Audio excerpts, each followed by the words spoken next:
tanggal 26 Mei sampai dengan 10 Juni 2025. Kelihatannya panjang, tapi ternyata rentang tanggal itu banyak cutinya, sehingga nanti akan pendek sebenarnya itu hari efektifnya, dan kelihatannya berpotensi untuk planetnya terutama operator lembur nanti Pak Fajrul. Jadi untuk langkah pertama itu nanti mengajukan akun itu daftar secara online nih. Daftar secara online itu bisa dimulai dari tanggal 26 pukul 00 sampai dengan 10 Juni. Kemudian nanti tanggal 3 sampai dengan 10 Juni itu adalah aktivasi akun. Jadi tanggal 26 Mei sampai dengan 10 Juni itu adalah pengajuan akun dan verifikasi dokumen. Jadi langkah pertama itu mendaftar secara online. Mendaftar online itu secara pribadi sebenarnya ini bisa dilakukan di rumah. Kemudian setelah mendaftar secara online nanti baru verifikasi berkas datang ke satuan pendidikan. Untuk verifikasi berkas itu boleh dilakukan di SMA, SMK seprovinsi Jawa Tengah. Jadi misalnya kalau ingin daftar di SMA 12 Semarang tidak harus verifikasi berkasnya di SMA 12 Semarang. Misalnya verifikasi berkasnya di SMA 12 Semarang, dia kalau mendaftarnya tidak di SMA 12 Semarang itu diperbolehkan. Jadi untuk verifikasi berkas memang tidak harus di sekolah di mana nanti dia akan mendaftar, CM nanti akan mendaftar. Jadi untuk verifikasi berkas itu sebenarnya bisa di seluruh SMK, SMA negeri seprovinsi Jawa Tengah. Itu. Jadi 26 Mei sampai dengan 10 Juni itu nanti pengajuan akun dan verifikasi berkas. Ibu Bapak, setelah verifikasi berkas dan dinyatakan lolos sebagai operator, nanti akan mendapatkan token. Token itu nanti untuk aktivasi akun yang bisa dimulai sejak tanggal 3 Juni sampai dengan 10 Juni. Oke, jadi diaktifkan dulu akunnya. Dalam rangka apa? Untuk masuk mendaftar nanti. Permasalahannya begini, SMP itu pengumumannya tanggal 2 Juni sebenarnya. Itu oke.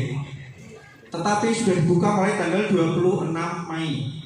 Nah itu kemarin jadi pertanyaan kawan-kawan di lapangan. Dan segala sopo ya barangkali lulusan tahun lalu begitu. Tapi kan gak banyak juga tentu. Nah terus verifikasi berkas itu paling banter. Anak-anak paling pengumuman tanggal 2. Nah sekolahnya kerja barangkali bisa langsung dapat SKL. Paling banter dia nanti tanggal 3 Juni itu baru verifikasi berkas. Dan di rentang tanggal itu banyak cutinya katanya. Ada cutinya bukan banyak. Tanggal 6 libur, tanggal 9 juga cuti kelihatannya. Sehingga kalau dihitung-hitung teman-teman operator, verifikasi berkas kalau berdasarkan hari efektif itu hanya 4 hari saja. Hanya 4 hari saja. Ini kan jadi PR kita pasti banyak diminati oleh para CM-CM tadi seperti itu. Itu kemudian setelah diaktifasi baru nanti mendaftar milih sekolah. Jadi langkah pertama itu buat akun, verifikasi berkas, aktivasi akun, baru memilih sekolah yang akan dimulai pada tanggal 12 Juni sampai dengan 17 Juni. Ini saatnya memilih sekolah. Jadi jangan sampai masyarakat wis ngajukan akun aktivasi tapi orang milih sekolah ya sama aja dikira wis daftar. Itu pun pernah terjadi. Lu kan kemarin sudah daftar Pak, ternyata nggak pilih sekolah, baru mengajukan akun dan verifikasi berkas dikira wis daftar. Itu Dewi ya. Ya orang jurnal orang muncul sendiri karena dia belum muncul sekolah. Jadi langkah mendaftar itu pertama ngajukan akun, daftar secara online itu termasuk mengunggah berkas, kemudian verifikasi berkas yang harus datang ke sekolah, aktivasi akun, baru mendaftar untuk memilih sekolah. Itu nanti tahapannya selesai di tanggal 17 Juni. Tanggal 17 Juni. Kemudian 18-19 adalah masa tenang. Ini masa riat kita, bisa jalan-jalan ke Curug Parwe lagi nanti Pak Edi. Kemudian tanggal 20 Juni adalah pengumuman operator siap-siap lembur. Kalau tanggal 21 jadi jalan-jalan sama Bu Indah, nanti kami siap tidur di sekolah juga Bu, tidak pulang. Tanggal 20 sampai 22 nanti. Tanggal 20 Juni nanti pengumuman, biasanya pengumuman itu keluarnya malam Ibu Bapak, selepas maghrib seperti itu. Kemudian untuk daftar ulangnya nanti tanggal 23 sampai 26 Juni. Jadi ada 4 hari okay? Tapi biasanya kita ambil 3 hari, 1 hari untuk cadangan. Kemudian 23 sampai 26 ini namanya daftar ulang utama. Kenapa utama? Itulah daftar ulang bagi CMB tadi, calon murid baru yang diterima lewat jalur yang reguler sesuai dengan kuota kita.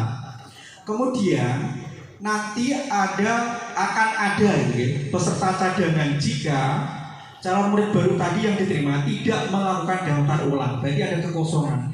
Nanti cadangannya langsung di drop dari Dinas Induk lewat aplikasi SPNB. Jadi semuanya serba otomatis, serba online seperti itu. Misalnya kita kok kuotanya 432 ada daftar ulang, 3 kan ada 03, itu nanti langsung keluar 3 orang tuh ini gitu. Seperti itu. Dan biasanya kami itu kalau ada daftar ulang itu suruh menghubungi, suruh menjemput sampai ke rumahnya. Kemarin kami sampai jalan-jalan ke sekitaran SMA 1 itu ya Pak Angga, Pak Sigit dan teman-teman. Kemudian jika ada peserta, ada CM cadangan tadi, CMB cadangan tadi, itu nanti daftar ulangnya di tanggal 2 sampai dengan 3 Juli. Pak, dan nanti kalau cadangan tidak daftar ulang lagi gimana? Sudah selesai sampai di situ. Tidak boleh diapa-apakan, Bu Ida. Tahun kemarin kita pun ada 04 itu sebenarnya, ya sudah kosong sampai saat sekarang ini karena memang aturannya seperti itu. Jadi Ibu Bapak semuanya tadi jargonnya adalah no titip, no justip gitu guys. Artinya memang kita nggak bisa ngapa-ngapain. Kalau ada tetangganya, kenalannya, tolong proses pendaftarannya aja. Tapi tolong memasukkan tidak bisa karena memang serba online. Apalagi kita beda aja tidak bisa ya kepala sekolah seperti itu karena semua serba online, terpampang di sana, serba terbuka, siapapun bisa memantau dan melihatnya seperti itu. Oke. Ini untuk timelinenya atau jadwalnya jangan sampai kelewatan sehingga kalau ada tetangganya ternyata pendaftaran kelas mulai kapan ya mulai tanggal 26 Juni tapi itu nanti ada tahapannya seperti itu. Lanjut nanti untuk tahun ajaran akan kita mulai di tanggal 14 Juli tahun 2005-2026 saatnya raport diberlakukan dan itu kemarin. Lanjut, ini untuk kuotanya Bu Bapak.